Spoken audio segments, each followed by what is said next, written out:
Back to evidyarthi.in। चलिए शुरुआत करते हैं हमारे एक्सरसाइज के पेज नंबर 112 पे क्वेश्चन नंबर 4 के साथ। ठीक है, क्या कहता है ये question? A motorboat starting from rest on a lake. अब ये इतना सा पढ़ते ही आप बोलेंगे कि ये साइंस कम इंग्लिश की क्लास ज्यादा लग रही है, क्योंकि ऐसा कहता है ना क्वेश्चन कि ये स्टार्टिंग लाइन है और इसके साथ एक स्टोरी बनाइए। तो डोंट वरी, बट ये इंग्लिश नहीं है, साइंस क्लास ही है।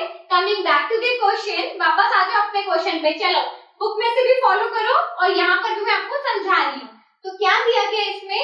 क्वेश्चन कुछ इस टाइप का है कि इसमें हमें दिया गया है कि कोई मोटर बोट ने स्टार्ट किया फ्रॉम रेस्ट। ठीक है, तो यहाँ पे हमें पहला क्लू मिल जाना चाहिए कि हमें कोई ना कोई इंफॉर्मेशन दे दी गई है, किसी एक वेरिएबल के बारे में हमें बता दिया गया है। नाउ स्टार्टिंग फ्रॉम रेस्ट, वो बोट क्या करती है? It accelerates in a straight line. वो एक स्ट्रेट पाथ पे एक्सेलरेट करती है। कितनी की स्पीड से कितना एक्सेलरेट कर रही है? 3 मीटर पर सेकंड स्क्वायर से एक्सेलरेट कर रही है। ठीक है, और कितनी देरी में उसने ये काम कर लिया है? 8 सेकंड्स के अंदर अंदर उसने अपने आप को एक्सेलरेट कर लिया है, यानी कि अपनी स्पीड को बढ़ा लिया है। कितना? 3 मीटर पर सेकंड से एक्सेलरेट किया है और 8 सेकंड्स के अंदर उसने ये कर लिया है। ठीक है, अब हमें पूछा क्या गया है? हमें पूछा ये गया है कि इतनी एक्सेलरेशन के साथ और इतने टाइम इंटरवल में हमारी बोट रेस्ट से कितनी दूर तक पहुंच गई है। क्योंकि यहाँ पे दूरी की बात करी गई है, how far motor boat has travelled, ऐसा बोला गया है। इसका मतलब कि हमसे क्या पूछा जा रहा है? हमसे डिस्टेंस पूछा जा रहा है। ठीक है, तो ये हो गई कि हमारे क्वेश्चन में क्या हमें गिवन है और क्या हमसे पूछा जा रहा है। चलो अब देखते हैं कि इसे निकालना कैसे है। बट उससे पहले आपको ये वेरिएबल्स देख के याद आना चाहिए था कि ये क्वेश्चन है हमारे इक्वेशन ऑफ मोशन पे बेस्ड क्वेश्चन। ठीक है, हमने पहले भी बहुत सारे ऐसे क्वेश्चंस करे हैं, आपने बाकी की वीडियोस भी देखी है। अभी तक अगर नहीं देखी है तो उन्हें फॉलो करो, और देखी है तो बहुत आराम से आप इसे कनेक्ट कर पाओगे। क्या हमने किया था? जब भी हमारे पास इक्वेशन ऑफ मोशन का कोई क्वेश्चन आता है तो हम सबसे पहले अपनी इक्वेशन ऑफ मोशन के साथ फिगर आउट करके देखते हैं कि कौन सी इक्वेशन इस क्वेश्चन के लिए सुटेबल रहेगी। ठीक है, तो चलो मैं आपके लिए पहले लिख देती हूँ। हमने एक पढ़ा है v is equals to u plus at, एक हमने पढ़ा है कि s is equals to ut plus half at square, और एक हमने पढ़ा है 2as is equals to v square minus u square, right. अब सबसे पहले मुझे निकालना क्या है उस पर फोकस करते हैं, क्योंकि मुझे s निकालना है, यानी कि फर्स्ट इक्वेशन का तो लेना देना है ही नहीं यहाँ पर। ठीक है, अब उसके बाद मुझे सेकंड और थर्ड में हम बात करते हैं। चलिए ठीक है, सेकंड में u मुझे पता है, t भी मुझे पता है और a भी मुझे पता है, यानी कि थर्ड पे मैं क्यों जाऊं जब सेकंड से मेरा काम चल रहा है। तो ठीक है, तो हम अपनी सेकंड इक्वेशन के साथ चलते हैं।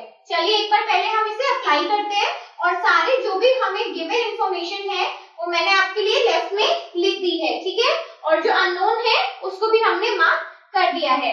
तो हम ये बोल सकते हैं कि according to our second equation, according to the लिखो, अब हमारी इक्वेशन भी नहीं है भाई, सबकी इक्वेशन है। तो according to the second equation of motion,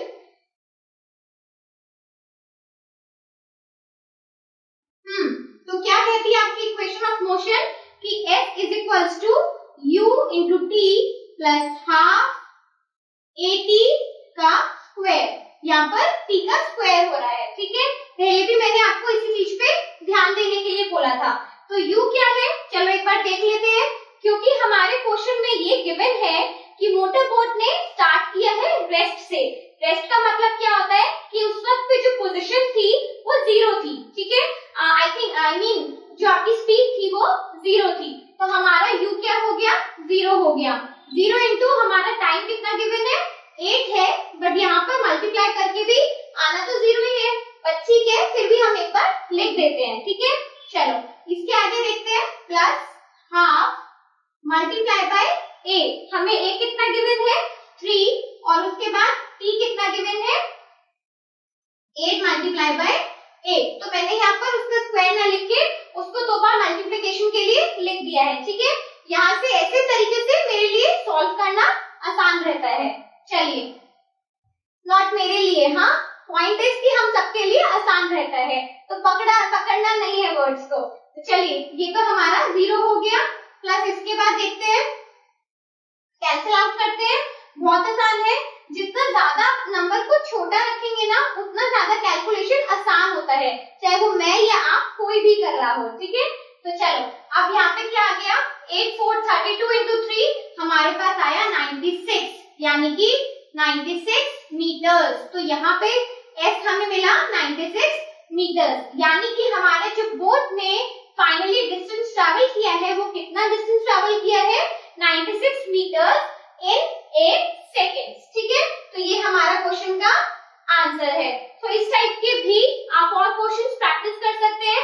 आपके पास कोई भी ऐसे क्वेश्चंस हो, मैं भी आपको आगे और प्रैक्टिस करवाऊंगी। आप मेरे साथ शेयर करिए, अपने डाउट्स क्लियर करिए और मुझे बताइए किस तरीके से आप इसे फिगर आउट करते हो, इन क्वेश्चंस को करके देखते हो, ठीक है।